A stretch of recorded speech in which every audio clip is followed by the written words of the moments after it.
Hi, good evening, everyone. Vilas, Achar, Varsha, Prabhu, Aarti, a couple of you over here. We're just waiting for a few more people to join. We'll get started in a couple of minutes. It'll be great if all of you can switch on videos in the meantime, bandwidth permitting. Yeah, good evening, Achar.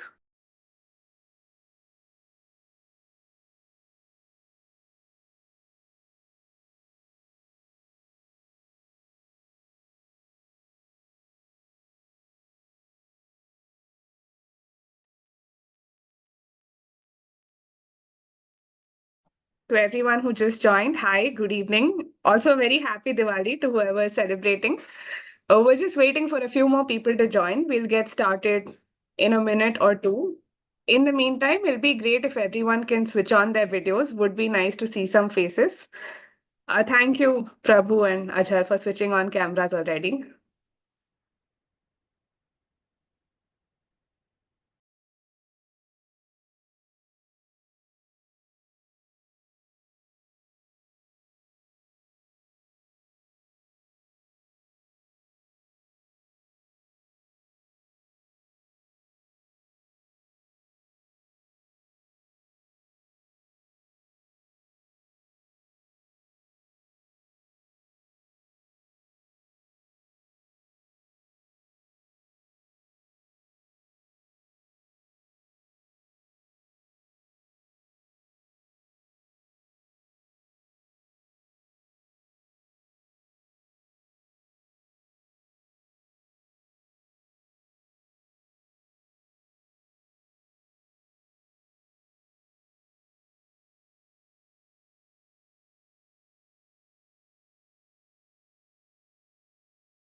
Thank you for joining and on time, that too on a Diwali weekend. Great to see all of you.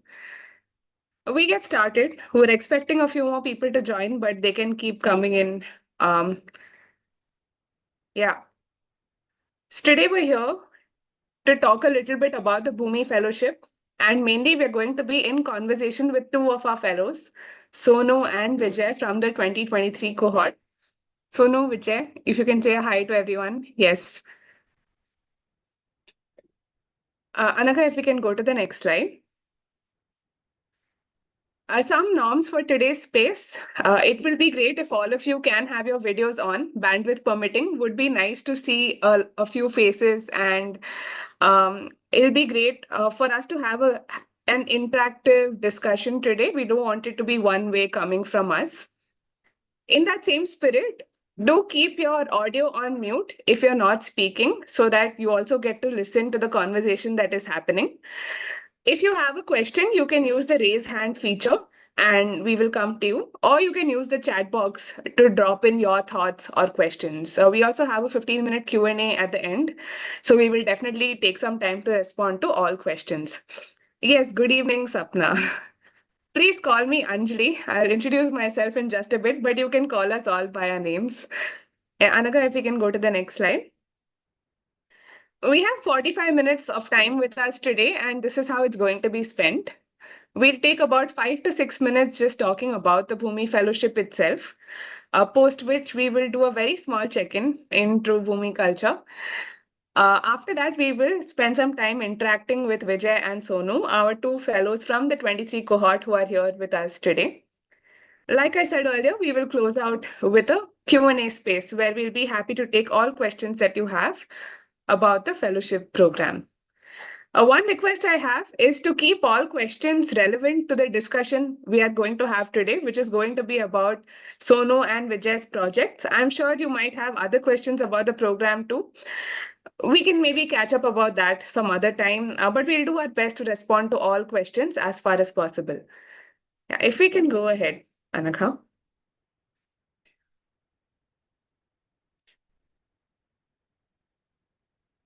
I will try, Sapna. There's a lot of people who might not know Hindi here also, but I will try. I will speak slowly though.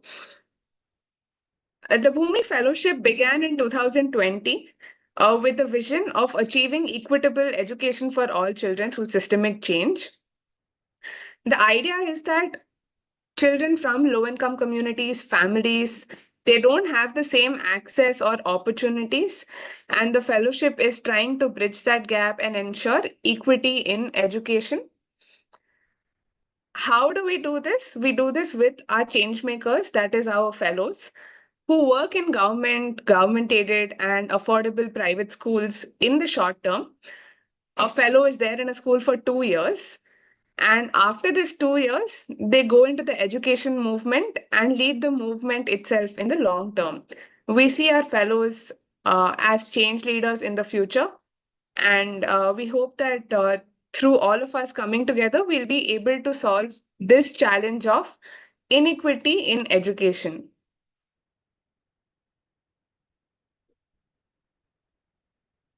Anaga, if we can go ahead, yes. What makes the Bhumi Fellowship different is the whole school transformation approach. In this particular fellowship, teaching is one part of what fellows do. So, fellows are placed in a primary school classroom where they teach children English, maths, and socio emotional learning. Along with this, they also work closely with the parents and the community around the school. And they also support the teachers and the school leaders towards transforming the school itself. We also work very closely with our social and emotional learning team for teacher professional development, which means a lot of sessions for teachers around engaging children, positive discipline in classrooms, and building a very strong classroom culture.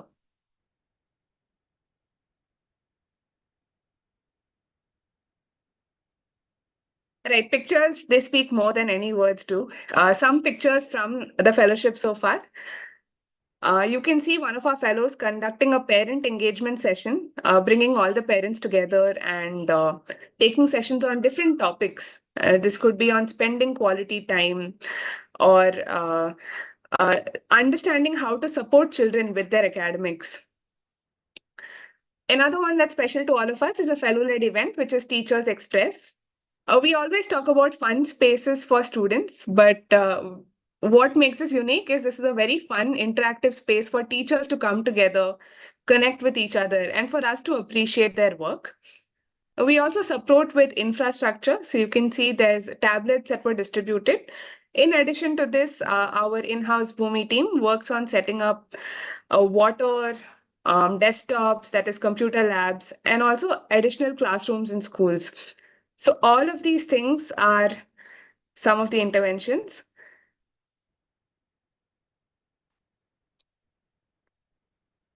All right. Like I said earlier, it would be great if we can get engagement here.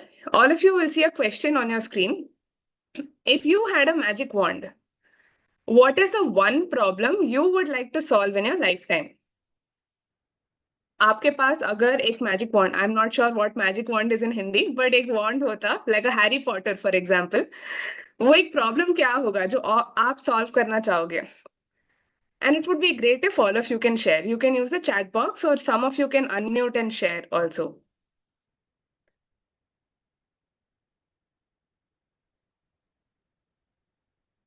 While we're waiting for responses, Vijay, would you like to get us started? What is the one problem that you would like to solve in your lifetime?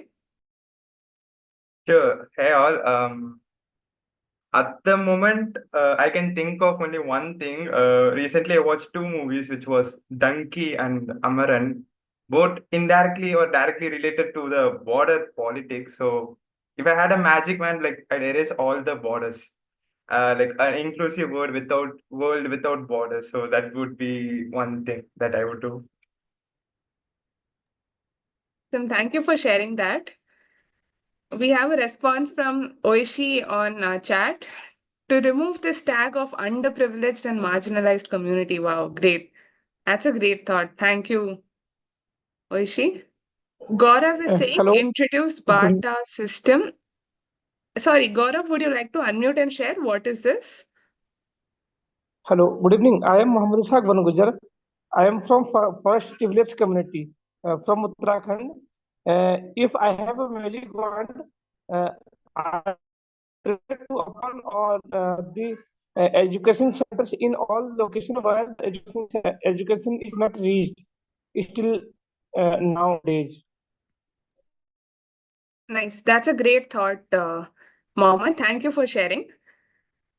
Uh, Equality in education system is saying Sneha. Great. Please keep sharing your responses on chat. Sonu, in the meantime, would you like to share what is the one problem you would like to solve? Yeah. So I believe that people have a lot of potential, which people cannot identify because of several factors like family or societal uh, norms, culture, etc., etc. If I get a magic wand, what I will do is I will help people identify their strength, passion, and help them live the life on the of their fullest. Yeah. Awesome. That's an amazing thought. There's some similar responses on chat. Karthik Meher is talking about the social order of India. भेदभाव को खत्म करना is saying Ajhar Ali, which is basically removing prejudice in society. Category system. Social media carefully, yes, definitely. With more tech, I feel sometimes there's more issues. If I had to solve a problem right now, immediately, maybe some way of stopping all the crackers that's out there, not able to find a solution with all the bans also. It would be great if one day we could celebrate Diwali without crackers. Okay, I would request the others to also share on chat. We will go ahead for now. Anaga, if we can move on. All right. Like I said, today is about interacting with two of our 23 cohort fellows, Sonu and Vijay. Sonu, if we can start with you this time, would you like to introduce yourself? Tell us a little bit about who you are, where you're from. Hi, I'm Sonu. I'm from Kanyakumari, Tamil Nadu. I did bachelor's and master's in psychology, and then I did a course in expressive arts therapy. Worked as a psychologist in a CBSE school in Chennai, and then joined fellowship. And this is my second year in fellowship. Yeah.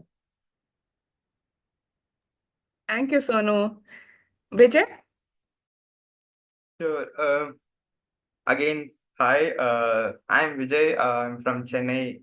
So basically, I did all my education here.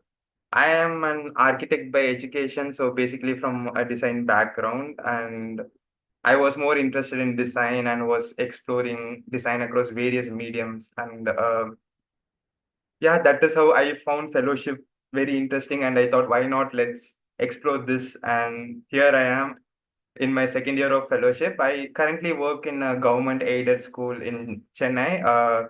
Ainavaram, it's called the Arangia Naidu Middle School. Thank you. And a little bit about myself. I'm Anjali. I started my journey as a fellow in the fellowship. I was part of the first cohort of Bhumi Fellows. And then I continued working as a program manager, which is where I am today. I'm from Bangalore. I am also an architect by education, but made a career switch during COVID. So none of us come from pure education background, but we've somehow found our way to this particular sector. Yeah, if we can go ahead, Anaka. The fellowship, like I shared earlier, is a 2-year journey. It's a full-time program for anyone who has an undergraduate degree, right? Sonu and Vijay, you're currently in your second year, but how was your experience in the first year of the fellowship? I can go ahead and share. So my first year in fellowship was an eye opener, full of moments that pushed me out of my comfort zone. As I said before, coming in with no experience in teaching and managing a classroom, I felt very anxious about it. And yeah, handling a group of young students was like a very big task for me. And but though the challenges were like soon overcome because when we had this L&D sessions and also the support from our managers toward the journey. So it helped me, and I also learned many strategies, and this helped me to evolve as a facilitator also. And yeah, and then in my first year, like we also had this design for change sessions where like kind of like we taught design for change. It's basically a curriculum where like we taught about like 12 sessions. If as you can see in the image here, like in which was from my first year classroom.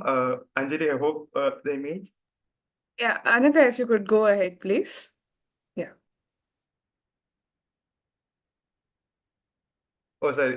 These are from Sonu's classroom. Yeah, as you can see here, I came up with like different ways to facilitate the session, and the success the successful part was like post the sessions, like my children did a project of their own, so they solved their own challenge, which you can see here in the picture. Here you can see Pragdishan from my class painting and designing the which is like basically a lost and found system.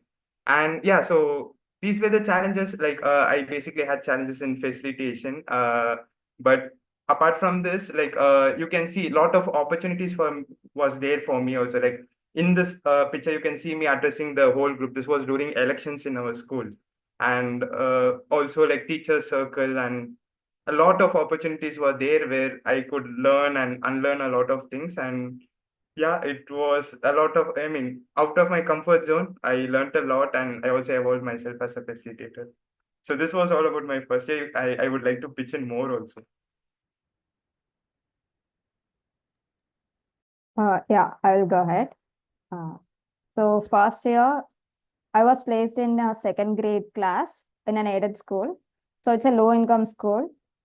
Initially, I came up with a thought that I am from psychology background and I can apply my learning from psychology here, like doing counseling, such kind of thing. But what I saw here, like the first thing which we were supposed to do is classroom teaching. We were supposed to teach English and Maths to grade two students, which was initially challenging. As Vijay told, it was anxious for me as well to take class for second grade students because a few kids do not know letters, numbers, and teaching from scratch was challenging. But support from the team and different learning and development sessions actually help us to overcome that. And another thing was community visit, which was really an eye opener. It gave me a very different perspective of communities, which I have never seen before. And the best part is like the fundraising thing, which we did in the first year of fellowship. So we did a fundraising for setting up computer lab for our school. And one event which we did for fundraising is doing a session on expressive arts therapy. For that, we actually like organized an event, invited people. That was a very new experience. I wanted to like do sessions on expressive arts therapy, but I got a platform here to do. That was amazing experience. And before coming to fellowship, one fear I had was doing session for people elder than me. There I actually feel less confident. I don't know, like I feel like I'm very small when compared to people around me. And in fellowship, doing session for teachers on professional development and different other topics helped me to build confidence and helped me to overcome my fear of talking in front of people elder than me. And there are a lot of other experiences which helped me to grow and build out myself. Yes. That's very relatable. I think we also underestimate how young children can be sometimes when you walk into a classroom and you see these second grade, third grade children all looking up at you. It's a very new experience, definitely. But what I'm also gathering from both of you is that because you've come out of your comfort zone and tried out new things, you've been able to learn a lot in the process and experience a lot of growth. As I mentioned earlier, um, the fellowship is a 2 year journey, right? So what happens is fellows, they go into the school, into the classrooms, and they spend time understanding the community, working with the children directly in the first year of the fellowship. At the end of the first year, they start working on ideating and planning a project, which goes on for 15 months. Sonu and Vijay are currently in the middle of implementing that project, which we'll talk a little bit more about. Anaga, if we could go ahead. Yeah. So we'll talk about Sonu and Vijay's problem statements and the projects that they have selected. But before that, to understand the problem statement itself, they both have shared some questions with us, which we'll try to respond. So this will be a very quick quiz, after which we'll understand their problem statement. So I encourage everyone to have your keyboards ready or phones ready wherever you are and put in your responses in chat box. There's no right or wrong answers here. We'd love for everyone to take a shot. Anaga, if we can go to the next question. First question, rather. Right. So first question for everyone is, what is the total population of children with disabilities aged 5 to 19 in India? India में कितने सारे बच्चे हैं aged 5 to 19 जिनका कोई ना कोई disability हो? I don't know disability in Hindi again. That's okay. You can just guess. There's no right or wrong. How many children do you think are there aged 5 to 19? Children with disabilities. Okay, Simran is saying 40%.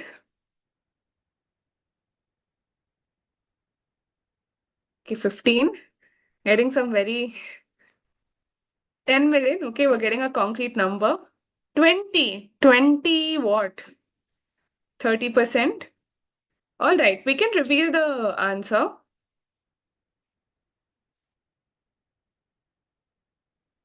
78.6 lakh, which is quite a few children with disabilities. Right? I'm not sure in terms of percentage. Vijay, would you like to respond to some of the questions on chat?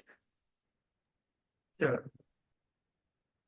Yeah, we'll take this. Maxwell, we'll come back to your question, but we have another question for you before this. Now, in Tamil Nadu, there are nearly 2.5 lakh children with disabilities. According to you, what percentage of these children have never attended school? In Tamil Nadu, what percentage of these 2.4 lakh children have never attended school?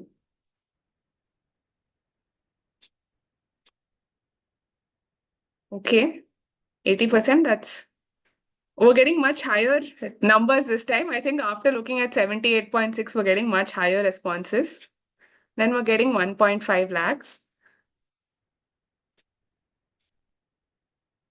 Okay, Anaga, we can reveal the answer. 23.6. That is just over 56,000 children who have never attended school or who have never entered a classroom itself. Now, that's quite a lot of children, right?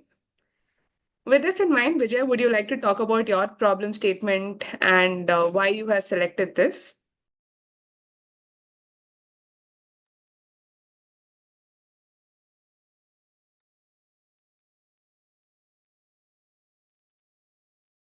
Yeah, am I audible? Yes. Yeah, okay, great. So, yeah, as you see here, many of you would be like surprised by seeing the numbers here.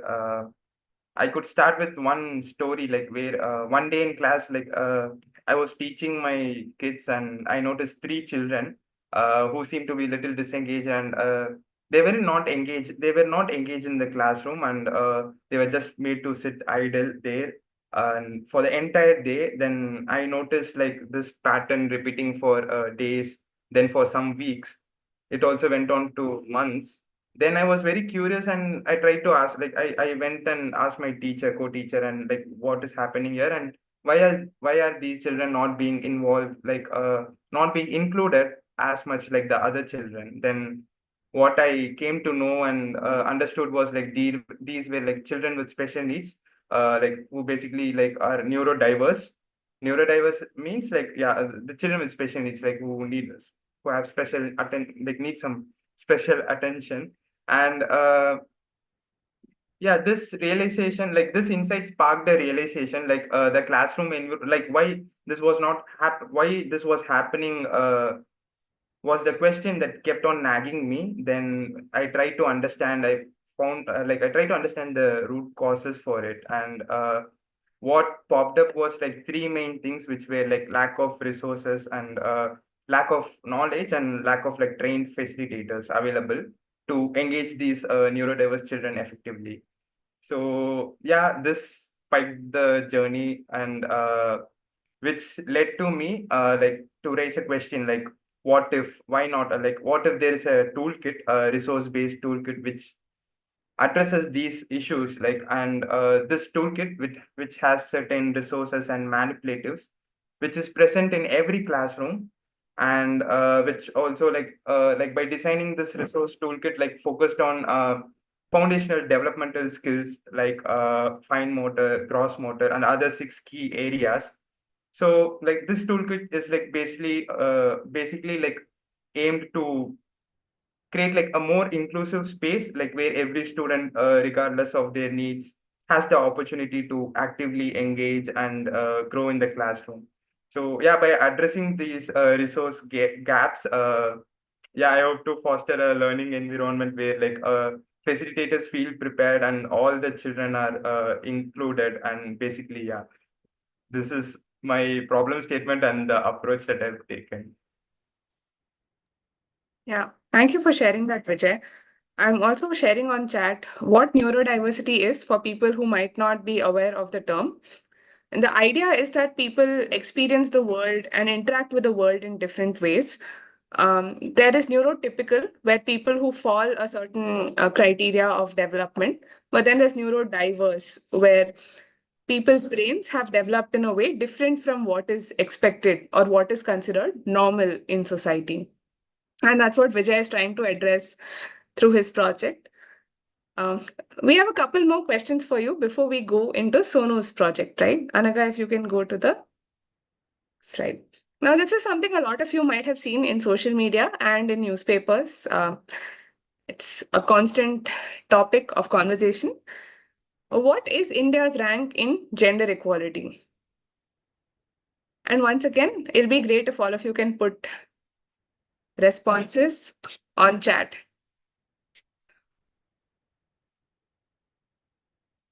129th, okay. Tapasya has been following the news quite close. Any other responses? Now, because I said that, I will get all responses around the 120 mark. Okay, please keep your responses coming in. Anaka, if we can reveal. Right. 127 out of the 146 countries that were surveyed for this, according to the World Economic Forum's Global Gender Gap Report. Now, with such a diverse population and each region having its own set of challenges, the question is like, how come this is the common challenge across for all of us, right? Question for us to keep in mind. Anaga, if we can go ahead.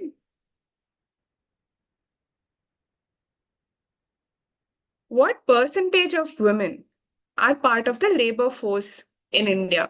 Sonu, would you like to explain what do you mean by labor force here? Yeah, the percentage of women who are working.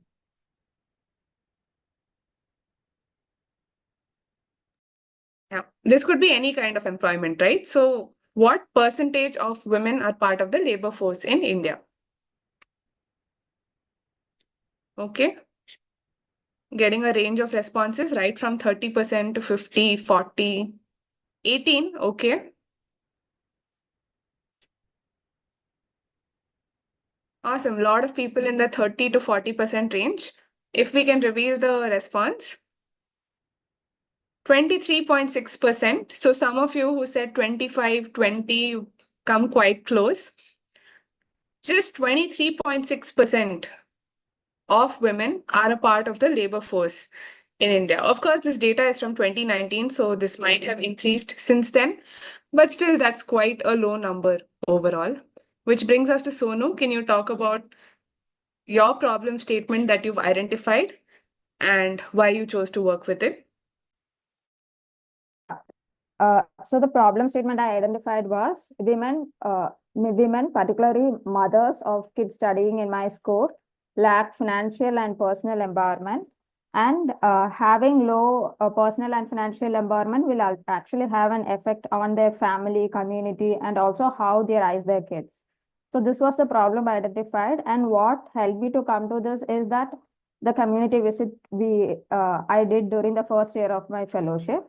So when I go for community visit, mostly I get to meet mothers of the kids. Not like fathers will be like going out for their work and mothers will be at home. And when talking to them, a common thing that came up was like most few of them are working. They are working for let's say 8 to 10 hours a day, but they are paid very less. And another thing that came up was they are not allowed to go for work by their partner or family members because the family see that women going to work is not so good. So all these kind of thoughts, different thoughts came when I had a conversation with them. So I thought about designing my project to help them to come out of that, to help them to empower them. So for that, what I did was I planned for three things. One is skill enhancement. Through that, parent will be trained on different skill like making something, making incense cone, making candle, making candles, such easy to learn kind of things. Uh, Making it, selling it, and making money out of it. And a second thing is financial literacy, where they will be given training on how to make use of the money they earn, effective management of money. And the third thing is personal empowerment. So we will be doing sessions where which focus mainly on empowering them, like building their confidence, building their decision making skills, etc. So this is how I designed my project to address this issue. Yeah, thank you so much, Sonu and Vijay. Um, both of your projects are so different in terms of the stakeholders they are addressing and in terms of the problem that you have selected. But I'm also seeing this not just as smaller projects, but also solutions that can maybe address wider problems in society as well. Because this is a very common trend as the numbers show us. I'll just have one more question for you before we move into Q&A. How has your approach to the project evolved since you first put down your plan? And what have you learned in the process? And Anaka, if you can also move to the next slides, we can show some pictures from, yeah, this is the Include toolkit that Vijay is working on, and that's the women in Sonu's community. Right. Sonu, if you would like to go first. Yes.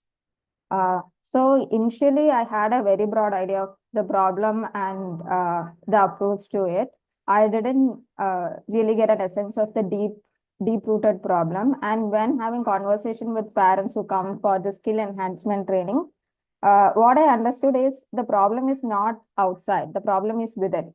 It's not like their partner or family member is not allowing them to go to work or something. Even if the family let them go for an work, they don't have that confidence to come out of that fear and go for work. So such stories started coming up. One mother told that she never went out of that particular area. She never boarded into a bus alone, which I feel like uh, so that's something I never expected from a person. Like I have never seen something like that.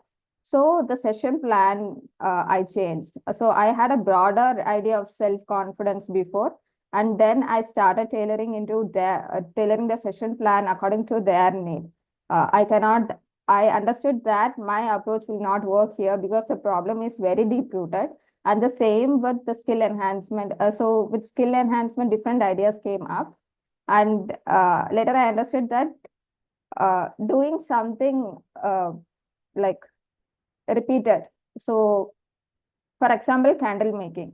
So they don't have to make new kind of design for candle making. It's the same kind of design they will be repeating again and again. Same kind of work they will be repeating again and again. Such kind of work, it's easy for them to do than putting a lot of effort and all.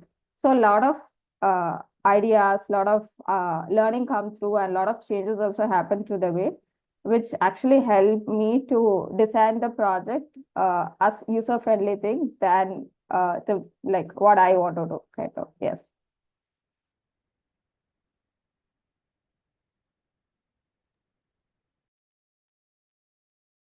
Anything else that has stood out to you as a major learning, Sonu, in terms of knowledge, skills, mindsets? Um, so mindset shift also happened. Initially, I thought teachers have a very prejudiced thought about parents, and they won't help me support me with this project. I thought that they will say like no to this project and all. But the very supportive factor was my HR. She gave a lot of ideas. She was like totally into that. Whenever I do session, she will make herself available to be in the space. helped me to train mothers on different skills and everything, like organizing them, everything. Same with the thought of mothers. Like what I had in mind was different from what they were sharing. So I thought they will see me as an outsider and there will be like a gap between me and them. When we start doing session, they actually started sharing their stories very deep, which shows the reality of what's happening in that community. Thank you, Sonu. Vijay? Yeah, as Sonu told, like, yeah, even I had a journey from the start to end. When I started, I had like a fairly fixed mindset, like focusing on solutions rather than involving users. And the concept of neurodiversity was new to me. And as an architecture graduate, like it was like stepping into an unknown territory. So, but yeah, but wait, like the support and the in-house SEL team, where like I saw the potential for collaboration where with this of like I started to collaborating more like and this began to shift my approach from designing for the users to design with them. So collaboration would be one skill or like one value that is definitely a change for me like from the start until now.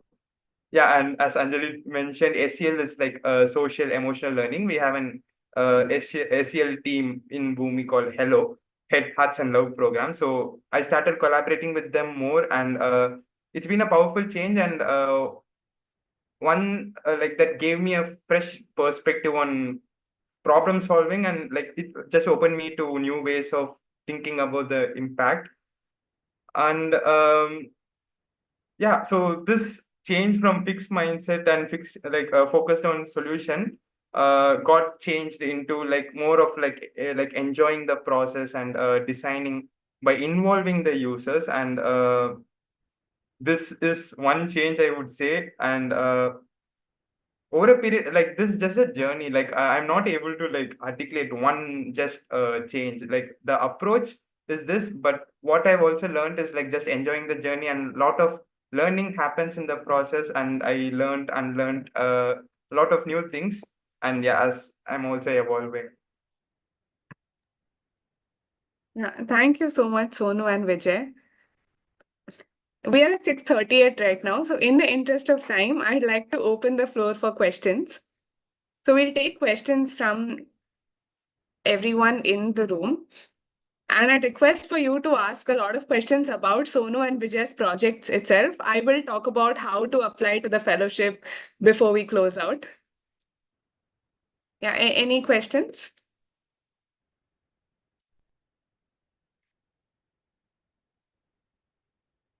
Yeah, Anaga, you can stop sharing screen. That's fine too.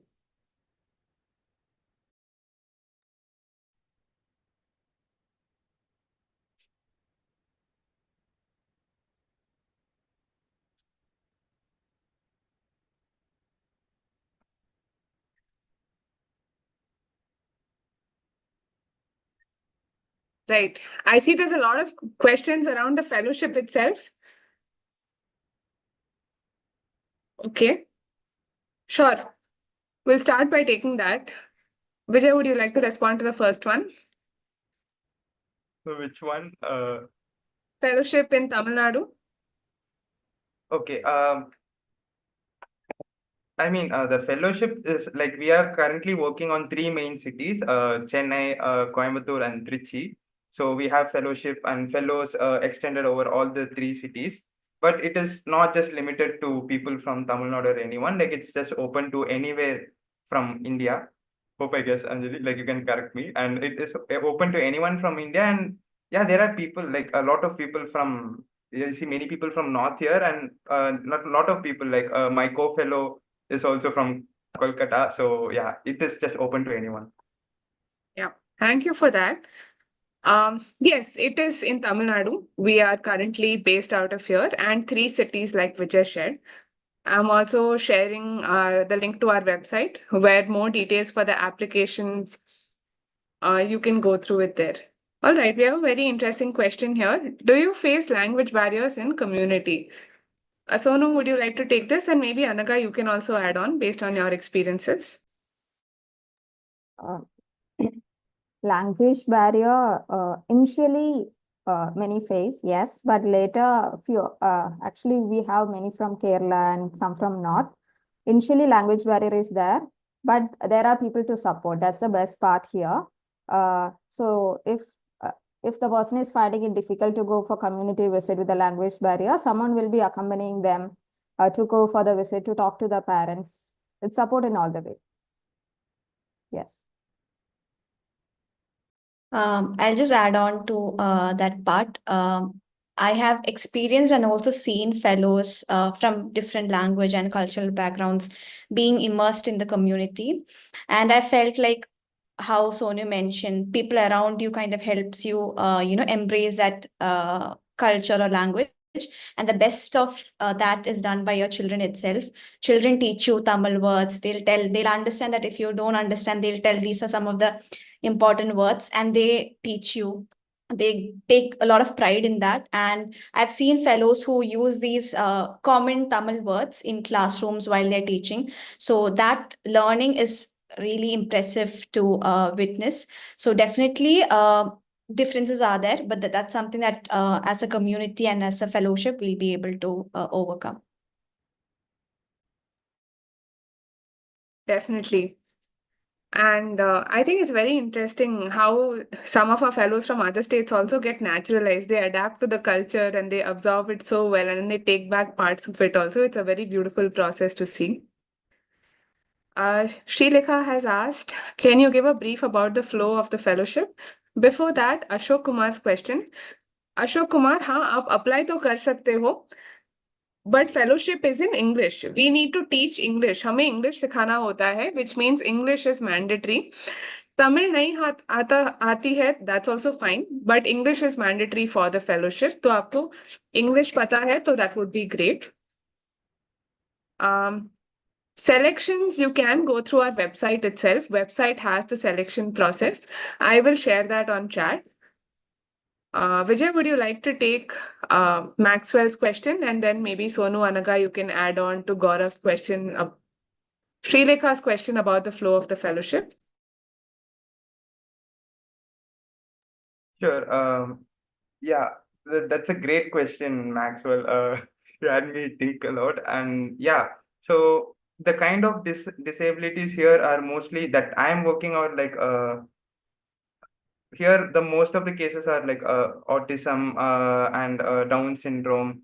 But see, the main challenge here is like neurodiversity is a very broader spectrum, right? So we there is not like a particular type or like a particular percentage of disabilities that we could mention here. So that is what my toolkit is also aiming to build, like a toolkit which is very multi diverse, like which can be inclusive, or which can engage all the children with neurodiversities. And the challenge also in the education sector, like which you also asked me in the second question, like if you have given a chance to restart, how would you pursue this time? Like I would start with the systematic challenge here. Like mine is a very resource based toolkit which is addressing the classroom level challenge, but the systemic problem here lies in like when you asked about many children are not even diagnosed yet, and there are many systematic challenges, barriers from parents, and there are many mindset level problems also that is prevailing here. So if given a chance, I would maybe, who knows, like I would start from there, maybe addressing the systematic level issues, then focusing on a resource based toolkit or something. So that would be the answer for it. Thanks for asking the question.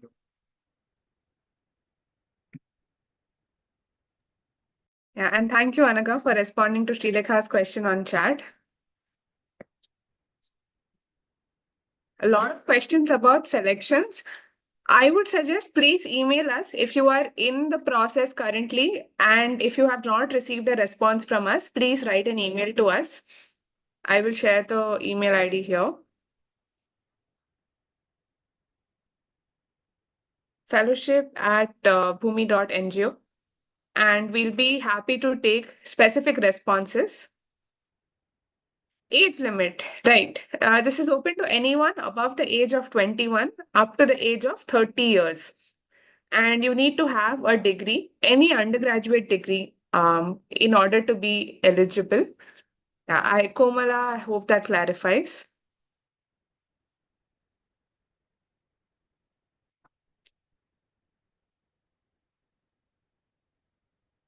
Oh, great. Talking about the projects, how far have you come in terms of its success? Sonu, would you like to respond to that first? So we are in the implementation phase. So it's like trial and error. Some part of it is like trial and error. We cannot call it as a success. It's going well, but a lot of changes is also happening in the way.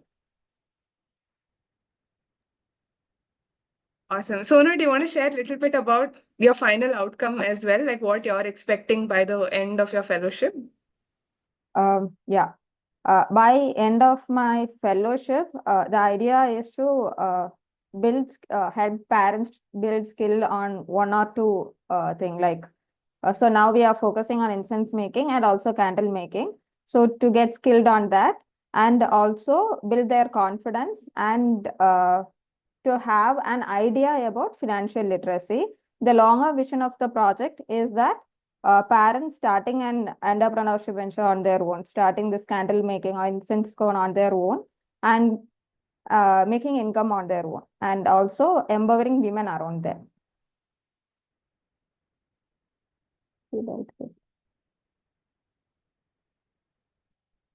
Yeah. So Maxwell has asked a question: what were most common issue among the target audience I dealt with?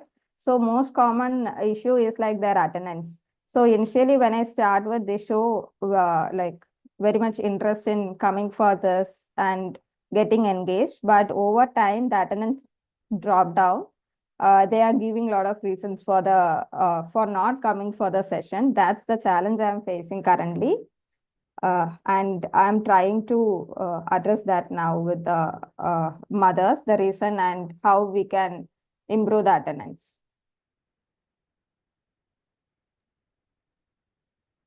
I hope that answers your question, Maxwell. Yes, both of them have answered very well. Thank you. Thank you. All right, we are 3 minutes over time, so we will pause here.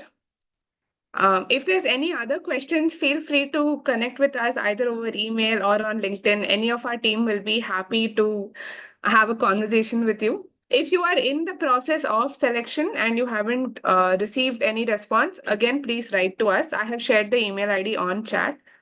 I will also drop our website here one more time. To close out, Sonu and Vijay, I'm going to put you on the spot. Do you want to close out by sharing one thing about the fellowship everyone should know over here? And we can drop off after that.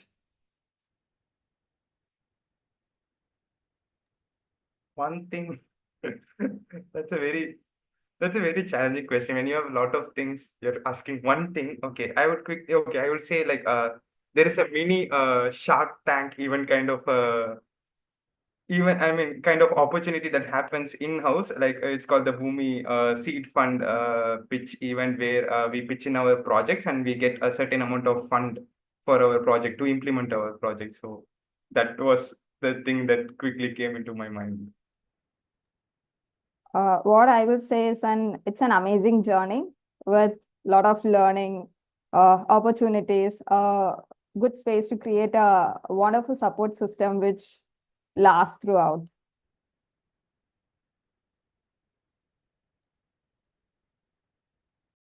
Can I add another thing? And that makes it two things. Yeah. Am I? Go I on, mean, go on. yeah. Okay. So I would say like a place where you can learn, unlearn, and know more about yourself, and yeah, then this would be the place. How like there are a lot of opportunities for you to learn, and as I told, unlearn also. After the end of 2 years, like you would find yourself in a very new way, and in very like also with a new set of perspectives. So that is the second thing that I wanted to add. Yeah. One thing I'd like to share from my end is there's a lot of informal spaces that are fellow-led. Recently, we had a space where a fellow made us debate on very controversial topics, and that was very fun. It gave a chance for us to also think critically about things apart from the education system. Like both of them shared a lot of opportunity to learn from the people who are there, right? Because it's such a diverse group that comes in. Anagha, anything from you? I'm putting everyone on the spot today. Thank you for that question, Julie. I think the last part of what you shared is for me. I think the diversity of people, like over a 1 year or 2 years, uh, meeting different people, different backgrounds, different interests, and everything, and their evolution has been the greatest thing, and that's quite unique to the fellowship. Yeah, thank you so much. With that, we'll come to an end of today's webinar. Please do stay in touch. Email ID I will share once. Yes, thank you, Vijay, for putting it on chat. That's our email for anything selection related or for any other opportunities. If you're in the process, I wish you all the best with your applications. And if you've already joined the fellowship, looking forward to seeing you in person sometime soon. Have a great weekend, everyone. We'll meet again soon.